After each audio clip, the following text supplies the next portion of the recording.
ప్రవచనం చేయడానికి నేను కారు ఎక్కి వచ్చాను. ఇప్పుడు నేను ఇక్కడికి వచ్చినప్పుడు, అయ్యో కారా, రోజు నువ్వు బయట ఉండిపోతున్నావు, నేను వీరికి మీదకి వెళ్ళిపోతున్నాను, పాపం నువ్వేమో నన్ను అన్ని చోట్ల చిత్తూరులో తిప్పుతున్నావు, అలా ఉండిపోతే కృతజ్ఞుడిని అయిపోతాను, నువ్వు లోపలికి రా అని ఎక్కి ఇలా తీసుకొచ్చే ప్రయత్నం చేస్తే, మూర్ఖుడా, నీ ప్రవచనం నాకు అక్కర్లేదంటారు. ఏది ఎక్కడ వదిలేయాలో అక్కడ వదిలేయాలి. అలా వదిలేస్తేనే గొప్ప తప్ప పట్టుకోకూడదు. కోపం కూడా అంతే. మనం చెప్పు చేతలలో అది ఉందా లేదా, అది మనని పట్టేసుకోకూడదు. మనం దాన్ని ఎంతసేపు పట్టుకోవాలో అంతసేపు పట్టుకుని కార్యం సాధించాలి. ఏదో చాలా కోపంగా ఉన్నట్టు, బిగుతుగా ఉన్నట్టు నటించి, ముక్కుపుటాలు ఎగరేసి, శ్వాస గట్టిగా విడిచిపెట్టి ఇలా వేలు చూపిస్తే, అమ్మో కోపంగా ఉన్నారు అని అందరూ మార్గంలో పడతారు. వెంటనే అయిపోయింది పని, ఆ కోపాన్ని వదిలిపెట్టి తను ప్రశాంత పడిపోతాడు. అంతే తప్ప తన కోపమునకు వశపడకూడదు. రాముడి జీవితంలో గొప్ప విషయం ఏమిటంటే, రాముడు కోపమునకు వశపడడం. అందుకే వాల్మీకి మహర్షి అడిగిన 16 గుణములలో ఇదొకటి. తెచ్చిపెట్టుకుంటాడు. ఆయనే కోపం తెచ్చిపెట్టుకున్నాడు అనుకోండి, దేవతలు కూడా ఉనికిపోతాడు. అందుకే కోన్వస్మిన్ సాంప్రదం లోకే గుణవాన్ కశ్చ వీర్యవాన్ ధర్మజ్ఞశ్చ కృతజ్ఞశ్చ సత్యవాక్యో దృఢవ్రతః చారిత్రేణ చ కోయుక్తః సర్వభూతేషు కోహితః విద్వాన్ కః కస్సమర్థశ్చ కశ్చైక ప్రియదర్శనః ఆత్మవాన్ కో జితక్రోధో ద్యుతిమాన్ కో ననసూయకః కస్య బిభ్యతి దేవాశ్చ జాతరోషస్య సంయుగే జాతరోషస్య సంయుగే అన్నారు. ఎవడు కోపాన్ని తెచ్చిపెట్టుకున్నంత మాత్రం చేత కస్య బిభ్యతి దేవాశ్చ, దేవతలందరూ కూడా భయపడిపోతారో అటువంటి వాడు రాముడు. అటువంటి రాముడు రామాయణం మొత్తం మీద ఒకే ఒక్కసారి కోపమునకు వశపడిపోయాడు. ఎప్పుడు వశపడిపోయాడో తెలుసా? రావణాసురుడు స్వామి హనుమ మీద పుంఖానుపుంఖలంగా బాణాలు ప్రయోగించాడు. రాముడు యుద్ధం చేస్తూ ఒక స్థితిలో ఇలా కిందకి చూస్తే, తాను అధిరోహించిన హనుమ శరీరం పూచిన మోదుగ చెట్టులా కొట్టాడు. నెత్తురు ఏరులుగా పారుతోంది. హనుమ అంత బాధని ఓర్చుకుంటున్నది చూడగానే రాముడు ఆ రోజున మాత్రం కోపానికి వశపడిపోయాడు. ఆ రోజున రాముడు కాడు, రాముడు రుద్రుడైపోయాడు. అంత క్రోధాన్ని పొందాడు. అంటే రాముడికి కూడా అంత కోపం వచ్చేటట్టు చెయ్యగలిగినంత సేవాధురీయుడెవరు అంటే స్వామి హనుమ ఒక్కరే. హనుమ యందు అద్భుతమైనటువంటి గుణాలు ఉన్నాయి. అందుకే హనుమద్వాహనం అంత ప్రఖ్యాతి వహించింది. ఆయన అంత శరీర వేగం ఉన్నవాడు లోకంలో లేడు. ఆయన అంత ధైర్యం ఉన్న మనస్సున్నవాడు లోకంలో లేడు. అసలు మన మనసుకి ఎక్కడికి పడితే అక్కడికి వెళ్ళిపోయేటటువంటి లక్షణం ఉంది. పూజ చేసుకుందామని కూర్చున్నాను అనుకోండి, ఎక్కడికో పోతుంది నా మనసు. రేపు ప్రయాణం మొదలు పెట్టాలి కదా, ఎన్ని గంటలకి బయలుదేరితే బాగుంటుంది, ఎన్ని గంటలకి నేను ప్రయాణం చెయ్యవలసినటువంటి ప్రదేశానికి చేరుకోవాలి, ఏవో రకరకాల ఆలోచనలు. ఇక్కడ పూజ అయిపోతూ ఉంటుంది. ఇక్కడ అవయవాల్ని యాంత్రీకరించి తాను ఎక్కడికో పోతూ ఉంటుంది మనసు. ఆయన మనసు ఎంత వేగంగా వెడుతుందో అంత వేగంగా ఆయన శరీరం వెడుతుంది. మన అదృష్టం ఏంటంటే మన శరీరానికి ఆ వేగం లేదు. అందుకని కనీసం మనసు వేగం మనిషి కూర్చున్నాడు. మనిషికి కూడా ఆ వేగం వచ్చిందనుకోండి, ఇంకెవడైనా తట్టుకోగలడు అసలు అనుభవించే భోగాలకి? ఆ వేగం లేదు మనకి. కానీ హనుమకున్న గొప్పతనం ఏమిటో తెలుసా? ఆయన వేగం అలా ఉంటుంది, ఆయన మనసుకున్న జవం అలా ఉంటుంది. అంత ధైర్యశాలి. అసలు ఆయన మొక్కవోడు, అంత ధైర్యంతో ఉంటాడు. అందుకే వాల్మీకి మహర్షి రామాయణ రచనలో ఒక అద్భుతాన్ని సృష్టించారు. కిష్కింధకాండ పూర్తి చేస్తూ ఒక శ్లోకాన్ని రచించారు. రావణాసురుని చేత బంధీకృతయ్యి సీతమ్మ ఉన్నది అన్న మాట సంపాతి చెప్పాడు. ఎక్కడ ఉన్నది కాంచనలంక?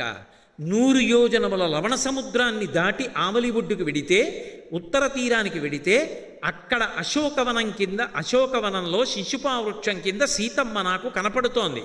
ఎందుకని? సంపాతి ఆ వైనతేయుడు వినతాసుతుల యొక్క వంశంలో వచ్చినటువంటి వాడు. అందుకే ఆయనకి కూడా గరుత్మంతుడు వాళ్ళలాగే దూరదృష్టి. ఎక్కడో కూర్చుని, ఎక్కడో సముద్రానికి ఆవలి వైపు కాంచనలంకలో ఉన్నటువంటి అశోకవనంలో శిశుపావృక్షం కింద కూర్చున్నటువంటి సీతమ్మ దర్శనం చేసి అక్కడుంది సీతమ్మని చెప్పాడు. ఆయన చెప్పింది నిజమని గుర్తేమిటి? కాలిపోయిన రెక్కలు మళ్ళీ వచ్చాయి. రామకార్యం మీద పెడుతున్న వాడికి మాట సాయం చేసినా కాలిపోయిన రెక్కలు వచ్చాయి. ఇది రామకథా బలం. కాబట్టి అటువంటి సంపాతికి రెక్కలు వచ్చాయి. ఇప్పుడు బయలుదేరి వెళ్ళాలి. కానీ అక్కడ ఉన్నవాడు సామాన్యుడు కాడు, అరివీర భయంకరుడు. దేవేంద్రుడంతటి వాడు హడిలిపోతాడు. నైనం సూర్య ప్రతిపతి వార్ష్వేవాతిన మారుత చలోర్మిమాలీతం దృష్ట్వా సముద్రోపి నకంపతే అంటారు బాలకాండలో దేవతలు రావణాసురుడి గురించి చెప్తూ. రావణాసురుడు అలా బయటికి వస్తే, అది గ్రీష్మ ఋతువు అనుకోండి, సూర్యుడు బాగా ప్రకాశించాలి, అపారమైన వేడిని విడిచిపెట్టాలి. మధ్యాహ్నం 12 గంటల వేళ రావణాసురుడు అలా అంతఃపుర గవాక్షంలోకి వచ్చాడనుకోండి, వెంటనే సూర్యుడు తన తేజస్సునంతటినీ ఉపసంహారం చేసి వెనక్కి వెళ్ళిపోతాడు. అంత భయం. సముద్రం దగ్గరికి వచ్చి నించున్నాడు అనుకోండి, సముద్రంలో తరంగాలు రావు. తరంగాలు ఆపేసి ఒక నదిలా సముద్రం తరంగాలు లేకుండా అయిపోతుంది. ఉత్తరాఖండలో ఒక అద్భుతమైనటువంటి విషయాన్ని చెప్పారు. అసలు లోకం అంతా ఎవరికి భయపడుతుందంటే యమధర్మరాజు గారి పేరు చెప్తే భయపడుతుంది. రావణాసురుడికి భయపడి దేవతలందరూ సమావేశం పెట్టుకున్నారు, ముఖ్యులు దిక్పాలు పెట్టుకున్నప్పుడు అనుకోకుండా రావణాసురుడు అక్కడికి వచ్చాడు. అయ్యబాబోయ్ వీడు వచ్చేసాడని అక్కడ ఉన్న వాళ్ళందరూ తలో శరీరంలోకి దూరి పారిపోయారు కనపడకుండా. పాపం యమధర్మరాజు గారికి ఏది దొరకల, అలాగే నించున్నాడు. వచ్చేసాడు రావణాసురుడు. అమ్మో వీడు నన్ను చూసేసేస్తాడేమో, నన్ను చంపేస్తాడని ఎవరు? లోకములను భయపెట్టగలిగిన యముడు భయపడ్డాడు. భయపడి అటు ఇటు చూశాడు. చెట్టు మీద కాకి కనపడింది. కాకి కాకి నీలో దూరుతాను, నన్ను తప్పించు రావణాసురుడి నుంచని సూక్ష్మ శరీరం పొంది కాకిలో దూరాడు. కాకి ఎగిరి వెళ్ళిపోయింది దూరంగా. రావణాసురుని చెడ నుంచి నన్ను విముక్తి చేశావు, నీకు నేను ఒక గొప్ప వరం ఇస్తున్నాను, నీకు రోగాలు రావు.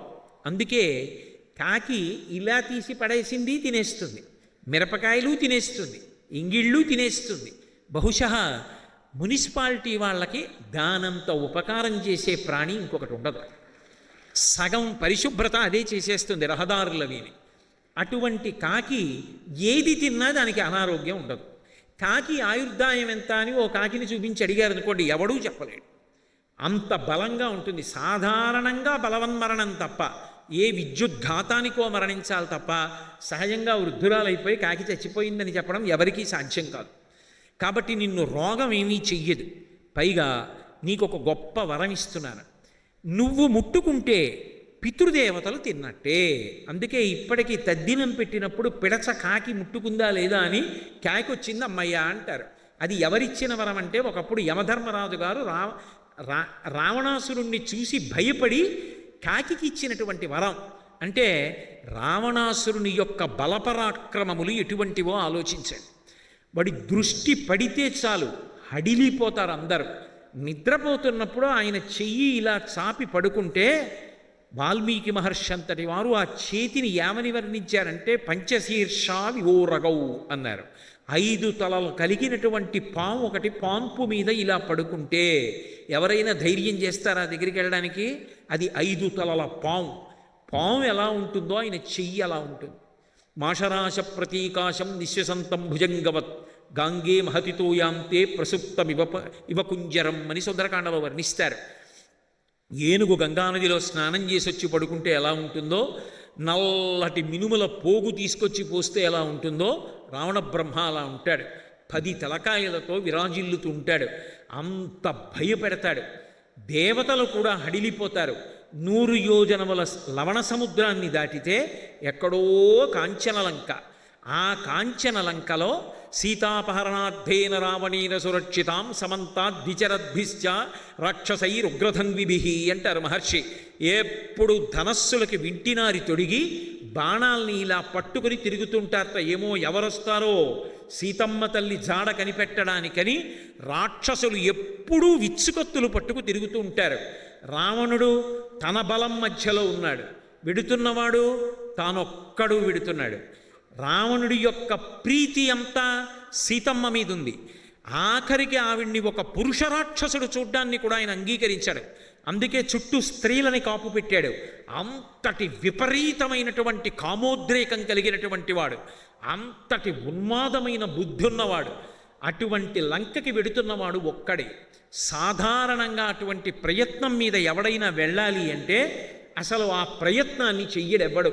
అమ్మో అక్కడ రావణాసురుడు ఉన్నాడు, మాకెందుకు వచ్చిన గొడవ అని ధైర్యం చెయ్యరు. పైగా 100 యోజనముల లవణ సముద్రాన్ని దాటగలిగిన మొనగాడెవరు అని అడిగితే అంగదుడంతటి వాడు 100 యోజనాల్ని దాటి వెళ్ళగలనేమో, తిరిగి రాగలనని నమ్మకం లేదన్నాడు. జాంబవంతుడంతటి వాడు ఒకప్పుడు వామనమూర్తి పెరిగి పెద్దవాడై 3 లోకములను కొలిచేస్తే ఇంతంతైవటుడు ఇంతయై మరియుతానింతై అభోవీధిపై అంతైతో యదమండలగ్రమణ కల్లంతై ప్రభారాశిపై అంతై చంద్రునకంతయై ధ్రువునిపై అంతై మహర్వాటిపై అంతై సత్యపదోన్నతుండగుచు బ్రహ్మాండాంత సంవర్ధియ్యి అని పెరిగిపోతే 21 మార్లు ప్రదక్షిణం చేశా. కానీ ఇప్పుడు ఓపిక లేదు, మోకాళ్ళు నొప్పి, ఎగరలేని 100 యోజనాలు. హనుమాను ఒక్కడివే ఎగరగలవని శాప విమోచనం అయ్యేటట్టుగా స్తోత్రం చేస్తే ఆయన ఒక్కడే ఎగరడానికి సిద్ధపడ్డారు. ఆ మహేంద్రగిరి శిఖరముల మీద నిలబడినటువంటి హనుమ గురించి కిష్కింధకాండ పరిసమాప్తం చేస్తూ వాల్మీకి మహర్షి రామాయణంలో ఒక మాట చెప్తారు. సవేగవాన్ వేగ సమాహితాత్మ హరిప్రవీర పరవీరహంత మనస్సమాధాయ మహానుభావో జగామలంకాం మనసా. వెడుతున్నటువంటిది అంత భయంకరమైన కాంచన లంక. కానీ అసలు బయలుదేరడానికి సిద్ధపడినటువంటి హనుమ ఉన్నారే, ఆయన మాత్రం వెళ్ళడానికి ముందే జగామలంకాం మనసా మనస్వి, ఎంత ఉత్సాహంతో ఉంటారంటే ఆయన శరీరంతో వెళ్ళడం ఇంకా ఆలస్యం, మనసుతో మాత్రం వెళ్ళిపోయారు. అసలు ఆ ఉత్సాహం లేనివాడు జీవితంలో ఏ కార్యాన్ని సాధించలేడు. ఒక సభకి వెడుతున్నాం, పరమోత్సాహంగా వెళ్ళాలి. ఈ పని చేయడానికి వెడుతున్నాం, పరమోత్సాహంగా వెళ్ళాలి. పూజ చేసుకోవడానికి వెడుతున్నాం, పరమోత్సాహంగా పూజకి వెళ్ళాలి. ఉత్సాహం లేకుండా నీరు కారిపోతూ ఏ పని చెయ్యాలన్నా అబ్బా ఇది చెయ్యాలా అని ఏడుస్తూ వెళ్ళిన వాడు అసలు కార్యమునందు నిలబడలేడు, వాడు బరువు కార్యానికి. అదే హనుమైతే సవేగవాన్ వేగ సమాహితాత్మ హరిప్రవీర పరవీరహంత. ఎటువంటి బలం అంటే ఆయనది సామాన్యమైన బలం కాదు. రావణాసురుడితో కలిపి లంకాపట్టణంలో ఉన్నటువంటి సమస్తమైన రాక్షసుల్ని మర్దించి పడగొట్టగలిగినటువంటి బలం ఒక్క హనుమకే ఉన్నది. ఆయన ఒక్కడే రావణుణ్ణి కూడా చంపగలడు, అంతటి తేజోమూర్తి. ఆయన బలం అంతా ఇంతా కాదు. అందుకే అమ్మవారి చూడామణిని చేత్తో పట్టుకున్న తర్వాత ఆ గడప మీద కూర్చుని, తోరణం మీద కూర్చుని జయమంత్రం చెప్తారు. జయిచ్యతి బలో రామో లక్ష్మణశ్చ మహాబల రాజాయ జయితి సుగ్రీవో రాఘవేణాభిపాలిత దాసోహం కోసలేంద్రస్య రామస్య క్లిష్టకర్మణ హనుమాన్ శత్రుసైన్యానాం నిహంతా మరుతత్మజ న రావణ సహస్రం మే యుద్ధే ప్రతిఫలం భవేత్ శిలాభిస్తు ప్రహరత పాదపైశ్చ సహస్రశః అర్దయిత్వా పురీం లంకాం అభివజ్య చ మైథిలీం సమృద్ధార్థో గమిష్యామి శతాం సర్వరక్షసాం అంటారు. నేను ఎలా వచ్చానో అలా సీతమ్మ దర్శనం చేసుకుని మళ్ళీ వెళ్ళిపోతాను. నాకు ఆయుధాలు అక్కర్లేదు, నా గోళ్లతో గుండెలు చీల్చి చంపుతాను, పాదముల కింద పెట్టి మర్దించి చంపుతాను, మోచేతులతో పొడిచి చంపేస్తాను, నా యొక్క బాహుబలంతో చంపుతాను, నా శరీరం కింద పెట్టి నలిపేస్తాను. ఎంతమందిని చంపుతాను అంటే నరావణ సహస్రం మే యుద్ధే ప్రతిఫలం భవేత్. ఒక్క రావణుడు కాదు, 1000 మంది రాక్షసులు కట్టకట్టుకుని వచ్చి నా ముందు నిలబడిన తలలు గిల్లేస్తాను. నా ముందు నిలబడగలిగిన వాడు లేడు. అంతటి బలపరాక్రమములు కలిగిన వాడైనటువంటి హనుమ, ఆయన తేజస్సు అనితర సాధ్యం. అందుకే మహర్షి హనుమ యొక్క యుద్ధం గురించి చెప్తూ ఒక మాట అంటారు. హతైర్నాగైశ్చ తురగై భగ్నాక్షైశ్చ మహోరథై హతైశ్చ రాక్షసైర్భూమి రుద్ధమార్గా సమంతతః అంటారు. హనుమ 10 నిమిషాలు యుద్ధం చేశారనుకోండి, కొన్ని వేల ఏనుగులు చచ్చిపోతాయి, కొన్ని వేల గుర్రాలు పోతాయి, లక్షల సైన్యం పడిపోతుంది. పావుగంట యుద్ధం చేస్తే 80,000 మంది కింకరుల మూకని, 7 సేనాగ్రనాయకుల్ని, 7 మంత్రిసుతుల్ని విరూపాక్ష యూపాక్షౌ దుర్ధరం చైవనాయకం ప్రగసం భాసకర్ణంచ పంచసేన అగ్రనాయకం అని విరూపాక్ష యూపాక్ష దుర్ధర ప్రగస భాసకర్ణులనేటటువంటి 5 కొన్ని లక్షల సైన్యాన్ని, చైత్య ప్రాసాదాన్ని, అశోకవనాన్ని కేవలం హనుమ ఒక్కరే భంజించేశారు అంటే అసలు ఆయన యొక్క బలపరాక్రమముల గురించి చెప్పడం ఎవరికీ సాధ్యం కాదు. అంతటి గొప్ప బలపరాక్రమములు ఉన్నటువంటి వ్యక్తి. ఎంత బలపరాక్రమాలున్నాయి అంటే అన్నీ ఉండి కూడా జీవితం మొత్తం మీద నా కోసం ఈ బలాన్ని ఉపయోగించుకుంటానని ఆయన ఉపయోగించుకున్నటువంటి సంఘటన ఒక్కటి లేదు. చిరంజీవి. చిరంజీవి ఇప్పటికీ ఉన్నారు. ఇప్పటికీ ఉన్న హనుమ తన పేరు చెప్తే రారు. రామకథాలోలుడు. ఎక్కడ రామాయణం చెప్పినా రామనామం చెప్పినా స్వామి హనుమ వస్తారు. ఇప్పటికీ లోకంలో ఒక ఆచారం ఉంది. రామాయణం చెప్పినా సుందరకాండ చెప్పినా రామకథ చెప్పినా పక్కన వేరే ఆసనం వేసి పద్మపీఠం కింద పీఠం వేసి పాదపీఠం కాసిని పువ్వులు వేసి ఉంచుతారు. తప్పకుండా స్వామి హనుమ వచ్చి అందులో కూర్చుని వింటారు అంటారు. ఎందుచేత అంటే రామచంద్రమూర్తి అవతార పరిసమాప్తి చేస్తూ హనుమని అడిగారు, హనుమా నువ్వు కూడా వచ్చేస్తావా? నాతో చాలామంది సరయూ నది ప్రవేశం చేస్తున్నారు, వస్తావా అన్నారు. హనుమ అన్నారు, స్వామి నాకు మీ కథ ఒకటి మీరొకటి కాదు. మీ కథ ఈ లోకంలో ఉన్నంతకాలం నేను ఇక్కడే ఉండి రామనామం చెప్తూ రామ కథ ఎక్కడ చెప్పబడుతుందో, రామనామం ఎక్కడ చెప్పబడుతుందో అక్కడికి వెళ్ళి కూర్చుంటాను. కూర్చుని నేను కాపాడతాను అన్నారు. రామచంద్రమూర్తి వరమిచ్చారు. మక్కథా ప్రచరిష్యంతి యావల్లోకే హరీశ్వర తావద్రమస్య సుప్రీతో మద్వాక్యమనుపాలయన్. నిన్ను నేను శాసనం చేస్తున్నాను, చిరంజీవిగా ఈ లోకంలో ఉండు, భవిష్యత్ బ్రహ్మవి. ఎక్కడెక్కడ రామనామం వినపడినా, ఎక్కడెక్కడ రామ కథ చెప్పినా అక్కడక్కడికి వెళ్ళి నువ్వు ఉండు. నువ్వు వెడితే చాలు మంగళాలు జరుగుతాయి. హనుమ పేరు చెప్తే చాలు, హనుమ గురించి వింటే చాలు, హనుమ యొక్క కథని విన్నా ఒక్క నమస్కారం చేసిన చచ్చిపోయేవాడు బ్రతుకుతాడు. అది మనిషి జీవితానికి తీవ్ర స్థాయి. ఇక చచ్చిపోవడం అనేటటువంటి మాట ఎప్పుడు వస్తుంది? అసలు ఆ మాట అనకూడదు. ఆత్మహత్య చేసుకుంటాను అనకూడదు. నేను చచ్చిపోతానండి, ఇక బ్రతకను, నేను బ్రతకలేనన్న మాట ఎప్పుడు వస్తుంది? ఇక ఈ కష్టాల్లోంచి నేను బయటికి రాలేనంటే. చచ్చిపోతానన్న వాణ్ణి కూడా బ్రతికించగలిగిన వారెవరంటే హనుమ ఒక్కరే. అందుకే ఏలినాటి శని దోషంలో ఉన్నవాళ్ళు కూడా సుందరకాండలో 48వ సర్గ పారాయణ చేస్తారు. హనుమ ఇంద్రజిత్తుతో యుద్ధం చేసినటువంటి సర్గ అది పారాయణ చేస్తే ఏలినాటి శని దోషం ఉపశమిస్తుంది అంటారు. మహానుభావుడు. అసలు మీరు రామాయణంలో చూడండి, ఆయన ఎక్కడ కనపడితే అక్కడ చచ్చిపోయే వాళ్ళు బ్రతుకుతూ ఉంటారు. అది హనుమ యొక్క గొప్పతనం. వాల్మీకి రామాయణాన్ని అలా తీసుకొచ్చారు. అందుకే రామాయణ మహామాలారత్నం వందే అనిలాత్మజం. ఒక మాల ఉందనుకోండి, దానికి ఇప్పుడు ఈ మాల ఉందనుకోండి, ఇట్నుంచి ఒక భాగం ఉంటుంది, ఇట్నుంచి ఒక భాగం ఉంటుంది. దీనికి ఈ గుచ్ఛం లేదనుకోండి, ఇది కానీ తీసేసాననుకోండి, ఇది రెండు కింద విడిపోతుంది. అప్పుడు ఈ మాలకి అందం ఉండదు. మాల అంటే ఈ గుచ్ఛం ఉంటేనే అందం.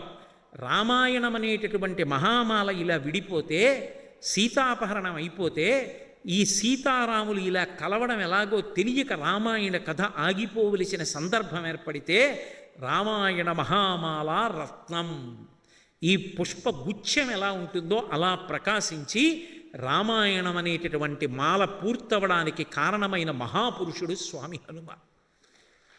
ఆయన ఎంత గొప్పగా మాట్లాడతారంటే లోకంలో ఆయనలా మాట్లాడేటటువంటి వాళ్ళు ప్రపంచంలో మీకు కనపడరు. అందుకే సాధారణంగా ఒక మాట చెప్తారు, ఎక్కడైనా సరే తడువుకోకుండా ఏ విషయమైనా జ్ఞాపకానికి వచ్చి కొన్ని గంటలు మాట్లాడగలిగినటువంటి ప్రజ్ఞాశాలి ఎవరైనా ఉంటే ఖచ్చితంగా ఆయనకి హనుమ యొక్క అనుగ్రహం ఉంది అని చెప్తారు. హనుమ అనుగ్రహం పొందినటువంటి వాళ్ళు ఎవరు ఉంటారో వాళ్ళు అంత గొప్పగా మాట్లాడగలిగినటువంటి సమర్థతని పొందుతారు.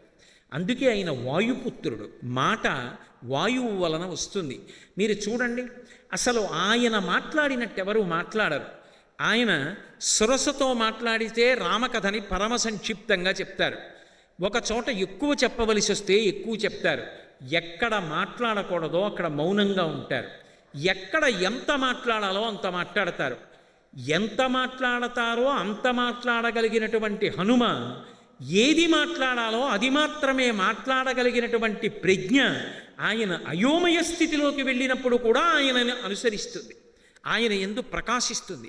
ఇది పతాక స్థాయి పరీక్ష రామాయణంలో. ఎందుకంటే ఆయనలా ఎవరూ మాట్లాడలేరు. కానీ ఒకే ఒక్క సందర్భంలో రామాయణంలో హనుమ కూడా మాట్లాడడం మరిచిపోయాడు. ఆయనకి కూడా ఏం మాట్లాడాలో అర్థం కాల, స్తంభీభూతుడై నిలబడిపోయారు.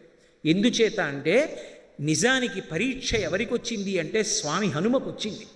సుందరకాండలో సీతమ్మ తల్లి దర్శనం చేశారు. అమ్మయ్యా, తల్లి దర్శనమైంది, రామచంద్రమూర్తికి చెప్పచ్చు అనుకున్నారు. అకస్మాత్తుగా ఆయన ఊహించలేదు. ఆ తల్లి లేచి, ఇక్కడ నేను ఉండలేను, ఈ రావణుడు నన్ను సంతోషంగా బ్రతకనివ్వడు, రాముణ్ణి కలుస్తానన్న ఆశ లేదు, అందుకని ప్రాణములు విడిచిపెట్టేస్తానని పూసిన శిశుపావృక్షపు చెట్టు కొమ్మని కిందకి వంచి త్రాగటానికి విషమివ్వడు, కత్తి ఇవ్వడు, చావడానికి అవకాశం ఇవ్వడు, నేను కోరినట్టు బ్రతకనివ్వడు. అది రాక్షసత్వం అంటే. కాబట్టి చచ్చిపోతానని దీర్ఘమైనటువంటి తన జటని తీసి కంఠానికి ఉరిపోసుకొని కొమ్మకి ముడివేసి కొమ్మని వంచి పట్టుకుంది. ఇలా వదిలేసింది అనుకోండి, కొమ్మ పైకి తేలిపోయిందా? ఉపవాస కృషాం భీమాం అనసనేనచ అన్నారు మహర్షి. ఉపవాసముల చేత కృషించిపోయింది ఆవిడ. కొమ్మతో పాటు శరీరం పైకి లేచిపోయిందా? తేలిపోతుంది. పైన కూర్చుని చూస్తున్నారు. సూర్యే చాస్తంగతే రాత్రో దేహం సంక్షిప్యమారుతి వృషదం చకమాత్ర సన్బభూవా అద్భుత దర్శన. పిల్లి పిల్లంత రూపంతో ఉన్నారు. కాబట్టి ఎలా, నేను అనుకోలేదే, ఇప్పుడు ఈ సీతమ్మ శరీరాన్ని విడిచిపెట్టేస్తే నేను తిరిగి వెళ్ళిన తర్వాత ఎలా ఉంది సీతమ్మ అని అడిగితే చూశాను, కానీ ప్రాణం వదిలేసిందని చెప్పనా? కానీ ఇప్పుడు ఎలా మాట్లాడడం? ఏవం బహువిధాం చింతాం చింతయిత్వాం మహాకపి సంసర్వో మధురం వాక్యం వైదేహ్య వ్యాజహార అన్నారు మహర్షి అంతటి వారు. ఇంత గొప్పవారైన హనుమ ఏం చెయ్యాలో అర్థం కాల. ఇప్పుడు నేను వానర భాషలో మాట్లాడితే ఆవిడకి అర్థం కాదు, సంస్కృతంలో మాట్లాడితే ఆవిడ పైకి చూస్తుంది. వానరుడేమి సంస్కృతంలో మాట్లాడడమేమి, రావణాసురుడు వచ్చాడన్నమాటని మరింత భయపడి కొమ్మ వదిలేస్తుంది. వదిలేస్తే ఉరి బిగుసుకుపోతుంది.